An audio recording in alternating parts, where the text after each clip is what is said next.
Hello friends, welcome to SSC coaching centre. आज के video में जो भी सवाल मैं कराऊंगा सभी प्रश्न आरआरबी एनटीपीसी के एग्जाम में पूछे गए हैं। तो चलिए स्टार्ट करते हैं। पहला सवाल, एक कर्मचारी के वेतन में 30% की वृद्धि की गई जिससे उसका वेतन 910 रुपये हो गया। बढ़ोतरी होने से पहले उसका वेतन क्या था?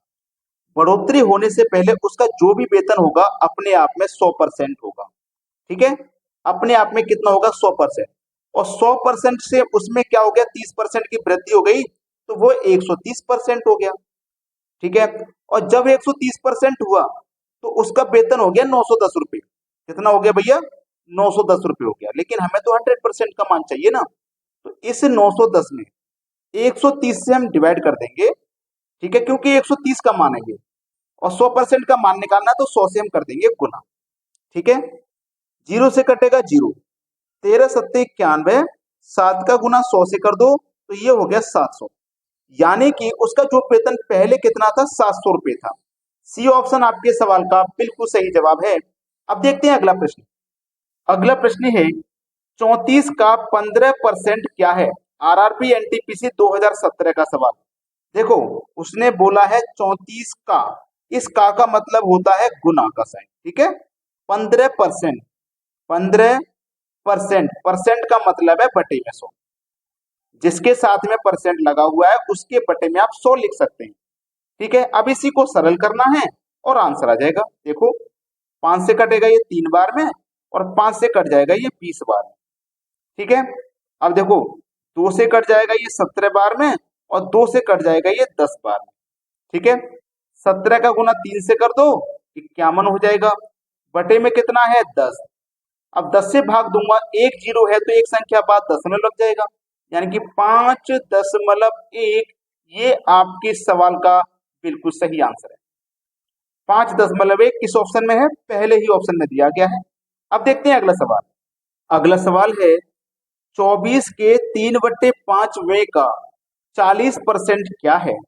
उसने बोला है 24 का की के लिखा हुआ है तो उसका मतलब है गुना। 3/5, 3/5 में का मतलब गुना। 40%, मैंने क्या बताया था? जिसके साथ परसेंट का साइन है उसके बटे में आप 100 लिख सकते हैं। ठीक है, बस इसको सरल करना है, आंसर आ जाएगा। क्लियर होगी बात? देखिए, 24 का गुना 3 से कर दो तो 24 दिया 72, बटे में 5 आ जाएगा, गुना 40/100 आ जाएगा। ठीक है, अब देखो, 20 दूनी 40, 20 पंजे 100। ठीक है, 72 का गुना 2 से हो जाएगा तो 144, 5 का गुना 5 से हो जाएगा तो 25, 25 पंजे 125, और लग जाएगा दशमलव। ठीक है, 25 पंजे 100, दशमलव 25 कट गया तो यहाँ पे कितना बटा? 19 बचा। 19 में तो जाएगा नहीं, 19 में तो जाएगा नहीं, तो 5 दशमलव करके किस ऑप्शन में आंसर है? एक ही ऑप्शन है जिसमें 5 दशमलव करके आंसर है, तो वही हमारे सवाल का सही जवाब है। अब देखते हैं अगला सवाल। अगला सवाल है 200 में 95 को प्रतिशत में बदलें। 200 में 95 को, जैसे मान लीजिए आपके 200 में से 95 अंक आए, उसे हमें प्रतिशत में बताना है। 200 में से आपने कितने हासिल किए? 95। ठीक है, इसको प्रतिशत में बताना है, तो किसी भी चीज को जब प्रतिशत में बताना होता है तो 100 से गुना कर देते हैं। ठीक है, अब देखो, 100 से ये 200 कट जाएगा 2 बार में, और 2 से कटाओगे आप 95 को तो ये कट जाएगा 47.5 बार में। ये आपके इस सवाल का बिल्कुल सही जवाब है। किस ऑप्शन में? ये देख लीजिए, ये दिया गया है आपके बी ऑप्शन में। ये प्रश्न का बिल्कुल सही जवाब है। अब देखते हैं अगला सवाल। सवाल है प्रश्न चिन्ह के स्थान पर क्या आएगा? प्रश्न चिन्ह ये रहा, इसके स्थान पे क्या आएगा ये बताना है। ठीक है, देखो, प्रश्न चिन्ह मैंने लिखा, और मैंने आपको बताया है प्रश्न चिन्ह हो चाहे कोई सी संख्या हो, उसके साथ में अगर प्रतिशत का साइन है तो प्रतिशत का मतलब होता है बटे में 100। ठीक है, ऑफ का मतलब क्या होता है? गुना। ठीक है, 40 बराबर 1.20, यही तो है। अब देखना ध्यान से, प्रश्न को ध्यान से देखिएगा। यहां से जब आप दशमलव को हटाएंगे तो दशमलव के स्थान पे 1 आ जाएगा, दशमलव के बाद दो संख्या है तो 2 जीरो आ जाएगा। अब देखो, यहाँ पे बराबर का साइन है तो बराबर का सब साइन होता है, आमने सामने कट जाते हैं, ऊपर से ऊपर की संख्या कट जाती है, नीचे से नीचे की, तो यहाँ 100 से ये 100 कट जाएगा। तो ये क्या बचा आपके साथ में, क्वेश्चन मार्क गुने में 40 बराबर 120। अब दशमलव हट गया तो 120 है ये। अब बराबर में आमने सामने कट जाते हैं तो 40 से 120 कटेगा 3 बार में, तो क्वेश्चन मार्क का मान कितना आ गया भैया, 3 आ गया। ये आपके सवाल का बिल्कुल सही जवाब है, पहला ऑप्शन। सभी को समझ में आ गया होगा। अब देखेंगे अगला सवाल। अगला सवाल है, एक टीम 45 खेल जीतती है, जो खेले गए खेलों का 60% था, टीम ने कितने खेल खेले। देखो कितना खेले गए खेलों का 60% था। एक टीम 45 खेल जीतती है, जो खेले गए खेलों का 60% था, यानी कि जो खेल खेले हैं वो 60% खेले हैं, ठीक है। और यहाँ पे कितने 45, तो 60% की वैल्यू है 45, तो 1% की वैल्यू क्या हो जाएगी 45/60। और आपको क्या करना है, पहले से कटा के छोटा कर लो, 15 × 45, 15 × 60, मतलब 3/4। 1% की वैल्यू 3/4 है, तो 100% की कितनी होगी भैया, 100 से गुना कर दो, 100% का मान निकल के आ जाएगा। 4 से जब 100 को कटाओगे तो ये 25 बार में कटेगा, और 25 का गुना 3 से करोगे तो कितना आ जाएगा 75। ये आपके इस प्रश्न का बिल्कुल सही जवाब है 75। बी ऑप्शन बिल्कुल सही। अब देखते हैं अगला सवाल। अगला प्रश्न है, मुकेश शर्ट पर 30%, 25%, 15% के अनुसार छूट देता है, एकल बराबर छूट ज्ञात करिए।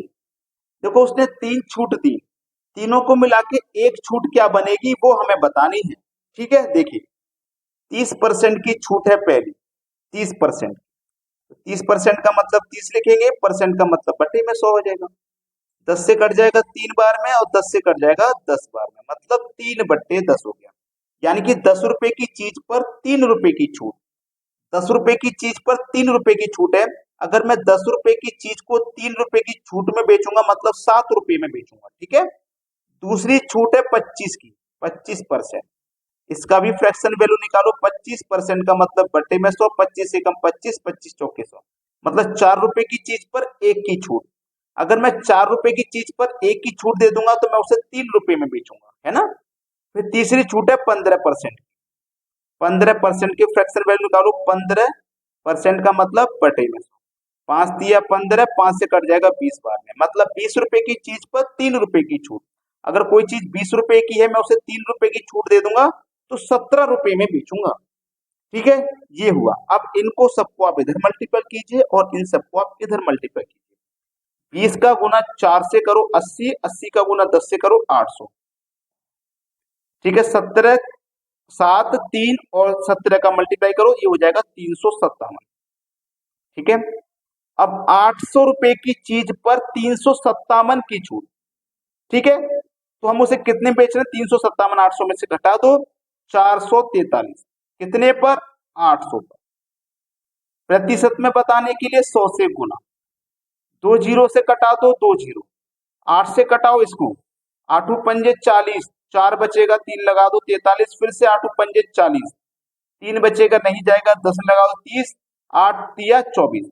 अब देख लो 55.3 किस ऑप्शन में है, 55.3 सी ऑप्शन में है। ये सवाल का बिल्कुल सही जवाब है। अब देखेंगे अगला प्रश्न। अगला प्रश्न है, अनिल के वेतन में 40% की कमी की गई और उसके बाद उसमें 40% की वृद्धि की गई, उसके वेतन में अंतिम हानि प्रतिशत ज्ञात कीजिए। देखो इसको मैं एक फॉर्मूले से बताऊंगा, ए प्लस बी, ठीक है, प्लस का ए बी बट्टे 100। पहले वाली वैल्यू को ए मान लिए, दूसरी वाली को बी मान लिए। ए आपका कितना 40, कमी की गई है ना, जब कमी रहेगी तो माइनस का 40, दूसरे में वृद्धि की गई है, जब वृद्धि की जाएगी तो प्लस का 40, प्लस। अब देखो ये माइनस प्लस, तो प्लस माइनस क्या आता है, माइनस आता है, तो यहाँ पे माइनस है। ए का मान कितना है 40, बी का मान कितना है 40 बटे में कितना है 100, 2 जीरो से 2 जीरो आपके कट जाएंगे, 4 चौको कितना हो जाएगा 16, प्लस का 40 माइनस का 40 कट गया, माइनस का ये कितना आ गया 16, माइनस का, तो इसका मतलब 16% की हानि होगी। पहला ऑप्शन सवाल का बिल्कुल सही जवाब है। अगर आपने वीडियो को लाइक नहीं किया है ना अभी तक, तो भाई लाइक का बटन दबा दो। ठीक है, धन्यवाद।